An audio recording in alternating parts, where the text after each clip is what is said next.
একটা সংসারে সত্যি কথা বলতে শাশুড়ি বৌমার মিল থাকাটা খুব দরকার। যদি সেই মিলটা না থাকে তাহলে যেন সংসারটা অন্যরকম লাগে। যতই তোমার সংসারে সব কিছু থাক না কেন, তাও যেন দুজনের মিল থাকাটা দরকার। বিশেষ করে যখন একটা বৌমার বাচ্চা কাচ্চা হয় না, আর তখন যদি শাশুড়ি কটু কথা বলে, তখন কিন্তু সেই বৌমাটার কত কষ্ট হয় সেটা বলে বোঝানো যায় না। তো যাই হোক, আমার ক্ষেত্রে কিন্তু সেটা একদমই না। আমার শাশুড়ি মা যাই করুক তা করুক, কিন্তু সত্যি কথা বলতে উনি কখনোই আমাকে বাজে মন্তব্য বলে কোনো কথা বলে না। তো চলো প্রথম থেকে ভিডিওটা স্টার্ট করি। তো আমি সুস্মিতা, তো আমার চ্যানেলে তোমাদেরকে অনেক অনেক স্বাগত। আজকে সোমবার সকালবেলা ঘুম থেকে উঠেছিলাম ওই 6:30টার সময়। ঘুম থেকে উঠেই কিন্তু আমি বাসি বিছানাটা একটু ঝেড়ে নিয়েছি। আর কি বলো তো, প্রতিদিন যদি আমি বিছানাটা না ঝাড়ি না, আমার একদমই ভালো লাগে না। তো যাই হোক, সকালবেলা ঘুম থেকে উঠে কিন্তু আমি খানিকক্ষণ বসে থাকি, জানো তো। কিছুক্ষণ বসে থাকার পরে তারপরে আমি কাজটা শুরু করি। সত্যি কথা বলতে কি জানো তো, মনের মধ্যে না অনেক টেনশন ঘোরে। তো সেই টেনশনের কারণে আমি না সকালবেলা উঠে কোনো কাজ করি না, জানো তো। কিছুক্ষণ বসে থেকে তারপরে ঘরটরগুলো গোছাই। সংসার তো জীবন সবে 7টা বছর, কিন্তু 7 বছরে অনেক কিছুই বুঝে গেছে, জানো তো। তো যাই হোক, যেটা বলছিলাম, কথা হচ্ছে কি জানো তো, শাশুড়ি বৌমার মিল না থাকলে কিন্তু সত্যি ভালো লাগে না। যতই তুমি তার সঙ্গে ঝগড়া অশান্তি করো, কথা না বলো, তোমার কি ভালো লাগবে? একদমই লাগবে না। তো যাই হোক, আমাদের মধ্যে তেমন কিছুই হয় না। আমরা ভালোভাবে থাকি দুজনের মতো। সংসারে যা টুকটাক কাজ থাকে দুজনে মিলে করি। উনি কাজের মধ্যে ব্যস্ত থাকতে পছন্দ করে, কারণ আগেকার মানুষ বুঝতেই পারছো, কাজ নিয়ে থাকতে পছন্দ করে, জানো তো। তো যাই কোনার মতো থাকে। কখনোই জানো তো, আমার এই যে 7টা বছর হচ্ছে বাচ্চা হচ্ছে না, তা নিয়ে উনি কখনোই একটা কোনো বাজে মন্তব্য উনি করেন না। এইটাই আমার কাছে ভালো লাগা। সে যাই হোক না কেন, সংসারে টুকটাক অশান্তি সবারই মধ্যে হয়ে থাকে, কথা কাটাকাটি, কিন্তু তাই বলে এই না যে উনি আমাকে কোনো বাজে মন্তব্য করবে। সেই দিক দিয়ে আমি একদম নিশ্চিন্ত। তো যাই হোক, দুজনে কিন্তু ভালোভাবে থাকি, কিন্তু অনেকের ক্ষেত্রে এই জিনিসটা হয় না, জানো তো। বিশেষ করে এই একটা যখন বউয়ের যখন বাচ্চা কাচ্চা হয় না, কিছু শাশুড়ি এত কথা বলে। আমি আমার এক ফ্রেন্ডের কথা দিয়ে তোমাদের বলি। আমার এক বান্ধবী বলতো, বাচ্চা কাচ্চা যখন হতো না, তার শাশুড়ি কিন্তু খুব বাজে বাজে মন্তব্য করতো। বাচ্চা হয় না, এই হয় না, তা হয় না, নানান কথা তাকে বলতো। সেগুলো কথাগুলো না শোনা যায় না। এক তো আমরা এই সমস্যা নিয়ে ভুগছি, তার উপরে যদি এই সব কথাবার্তা বলে, তখন না মানসিকতা যেন আরও ভেঙে যায়।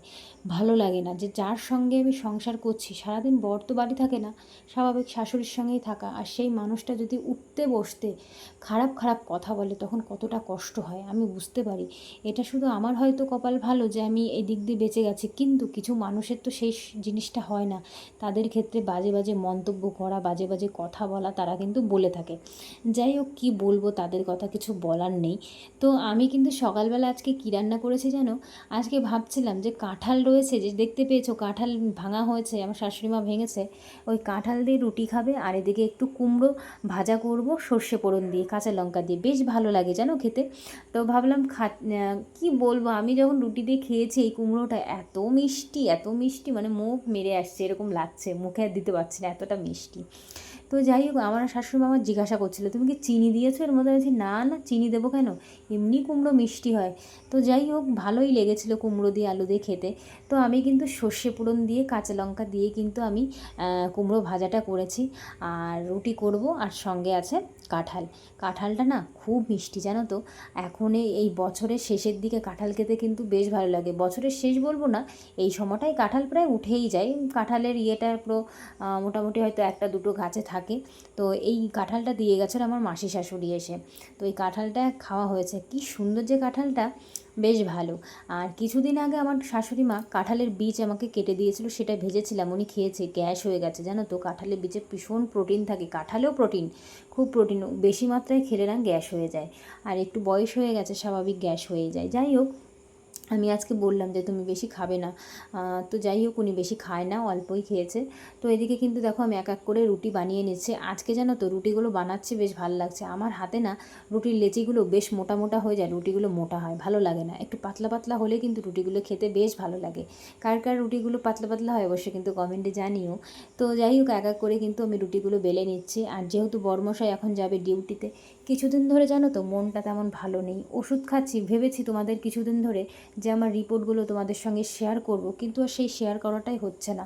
যে আমার কি সমস্যা আছে না আছে, কি রিপোর্টে কি বলবো, সেটা আমি তোমাদের সামনাসামনি কথা বলবো, কিন্তু সেই সময়টুকু আমি পাচ্ছি না। যা কাজকর্ম করছি সেই কাজের মাধ্যমে তোমাদের ভিডিওগুলো তুলে ধরছি আর কথাগুলো সেইভাবে বলছি। তো যাই হোক, এদিকে রান্নাবান্না হয়ে গেলে কিন্তু আমি খাওয়া দাওয়া করে নেব। তো মা আমি কিন্তু খেতে বসে পড়েছি, বরমশাই আর কাঁঠাল খেয়েছি, কি বললাম আর ভীষণ মিষ্টি, ভীষণ পরিমাণে মিষ্টি, জানো তো 4টে খেয়ে না আমি আর খেতে পারছি না মিষ্টি ডিশে। তো যাই হোক, খাওয়া দাওয়া সেরে দুপুরে রান্না বসিয়েছি। জানো তো ভেবেছিলাম গ্যাস শেষের দিকে প্রায়, তো ভাবলাম গ্যাস বুক করে দিয়েছে আমাদের সিঙ্গেল গ্যাস, এবার সে গ্যাস বুক করার সময় গ্যাস চলে এসছে, এখন যে গ্যাসটা রয়েছে আমার দিতেই হবে।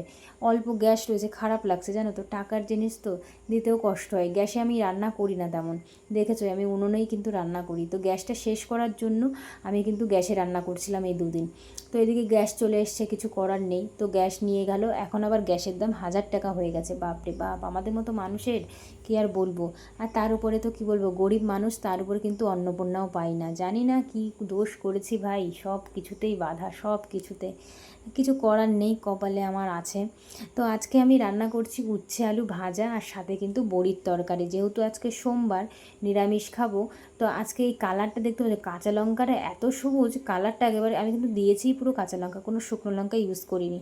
আদা জিরে আর কাঁচা লঙ্কা দিয়ে পেস্ট করে আলুটা সিদ্ধ করে নিয়েছি আগে, তারপর বড়িগুলো ভেজে এখন কষানোটা ওর মধ্যে দিয়ে দেবো। ওই দেখো বড়ি আর আলুটা কিন্তু দিয়ে দিলাম, এটা দিয়ে সুন্দর করে ভাজা করে জল দিয়ে নামিয়ে দেবো। খেতে কিন্তু বেশ ভালোই লাগে জানো তো, কিন্তু নিরামিষ তো একটু ভালোই লাগে, মাঝে মধ্যে খাওয়া হয়, মাঝে মধ্যে কি আজকে অনেক দিন পরেই কিন্তু বড়ির তরকারি করলাম। আর তোমরা কে কে এই বড়ির তরকারি খেতে পছন্দ করো বা কে তৈরি করেছো অবশ্যই কিন্তু কমেন্টে জানিও, বেশ ভালো লাগে জানো তো, নতুন নতুন রেসিপি দেখতেও ভালো লাগে, শুনতেও ভালো লাগে। এবার জানি না আমি যেমন রান্না করি তোমাদের সঙ্গে সেটাই শেয়ার করলাম। আর দেখো এই বড়িগুলো কিন্তু আমাদের বাড়ির বানানো বড়ি, আর বেশ ভালো স্বাদ কিন্তু জানো তো। আর দেখো রান্না হয়ে গেছে, লাস্টে কিন্তু গরম মশলা দিয়ে নামিয়ে দিয়েছি, কালারটা কিন্তু একটু অন্যরকম হয়েছে, কিন্তু খেতে কিন্তু স্বাদ হয়েছে। যাই হোক, রান্নাবান্না সেরে চান টান করে নিয়েছি, আর এদিকে শাশুড়ি মা টিভি দেখছিল। এখন যাব ঠাকুর ঘরে। তো আজকে ভোলানাথকে একটু দুধ দিয়ে চান করাবো। অনেক দিন ধরে ভাবছি যে দুধ নেব, কিন্তু নেওয়াই হয় না জানো তো। তো যাই হোক, আজকে সোমবার ভালো দিন, তার জন্য আজকে ঠাকুরকে একটু দুধ দিয়ে চান করালাম। তো তারপরে দেখো পুজো দিয়ে দেবো। সত্যি কথা বলতে কি জানো তো, আমার শান্তির জায়গা হচ্ছে ঠাকুরঘর, যেখানে আসলে আমি শান্তিটুকু খুঁজে পাই। বেশ অনেকক্ষণ থেকে তার সঙ্গে আমি কথা বলি ঠাকুরের সাথে, বেশ ভালো লাগে জানো তো। জীবনের এমন একটা জায়গায় পর্যায়ে পড়ে গেছি, না কাউকে বলতে পারি না সইতে পারি, শুধু কান্না চোখে আসে। কি করব, তার কাছে এসেই যেন অর্পণ হই আমি। তো এদিকে আমার পুজো দেওয়া হয়ে, বড়মশাই গেছে হচ্ছে কাজে, ও আসলে হয়তো খাওয়া দাওয়া করবে, হয়তো নাও খেতে পারে। তো শাশুড়ি মা আর আমি দুজনেই খাওয়া দাওয়া করে নেব, কেননা দেরি হবে ওর আসতে। বৃষ্টি পড়ছিল, আমি ভাবছিলাম যে আজকে ও ভিজেই যাবে, আর তাই হয়েছে জানো তো, ভিজেই গেছে। এই বৃষ্টির দিনে এখন ভিজে গেলে কিন্তু ভীষণ পরিমাণে ঠান্ডা লেগে যাবে জানো তো। তো যাই হোক, ভিডিওটা এই পর্যন্ত শেষ করব। ভালো থেকো, সুস্থ থেকো, পরের একটা নেক্সট ভিডিওতে দেখা হবে।